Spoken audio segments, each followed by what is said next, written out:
Yo, Wincrease team, what's going on? It is May 15th, 2021. Market is closed. It is closed, it's done. Let's go ahead and check out how this week went down. Before I continue, make sure that you hit subscribe, hit like, leave a comment, let me know what you're thinking. Let's have some discussions. The market. S&P closed at 4173.85. We closed slightly lower than we did last week. So I switched it up like I did last week, and I'm going to continue to look at the charts from the weekly perspective. We did it from the daily before, but now we're changing it to the weekly. So here's the weekly chart for the S&P. Let's zoom in and take a look. A little too close. Back that out. There's all the levels we've drawn. This is a bird's eye view, and we've followed the trend pretty consistently up until this point, right? Every time we've hit our 20-day moving average, the market has made a recovery. Now we've hit our target price of 4,200, which I've identified, and now we have a little resistance here where we got some issues where the market is not closing higher. We made this move higher last week where it closed, and I said I want to see if this can continue. Well, it didn't. It ended up falling lower during the week and then made a recovery, but it closed lower than what that close was before. That's typically going to be a signal of some weakness. The market is looking ready probably to rest. I've said this before, obviously, but at this point in time, this is the signal that I'm seeing for a potential rest. We have a huge hammer candle where things pop back up.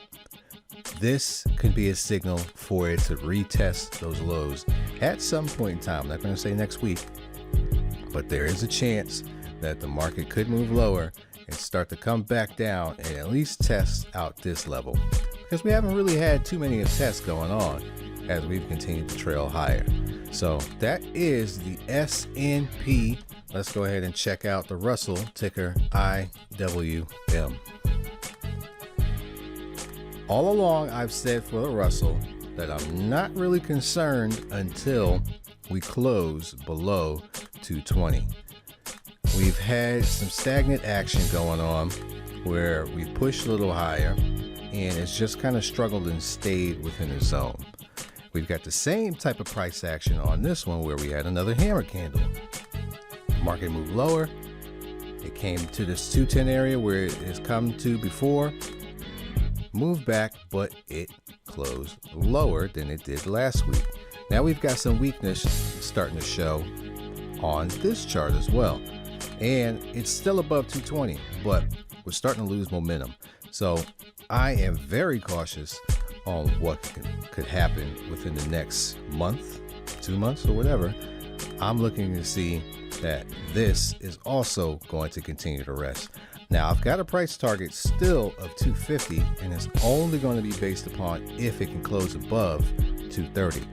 This close below 220 is going to likely send the price back down to test what is likely going to be this 200 level. I think this 210 level has been tested a few times. If it gets there, it'll probably fall through it is what I'm looking at. And that is only because the last time that we got to these levels, we bounced, but you don't really see too much going on at this 210 level that shows a lot of strength. So because of that, if the price got back to this level, I think that it would move lower to test out this level at the 200. So that is it for this week's analysis. Don't forget to check out my podcast. I'm working on the most recent episode now. I'm going to look to release that this weekend. And don't forget to check out my boys Marathon Money every single week. We're doing it. We're doing it, fellas. Any questions you have, make sure that you hit me up. All social media is at Wincrease Team. All right. Enjoy your weekend. Peace.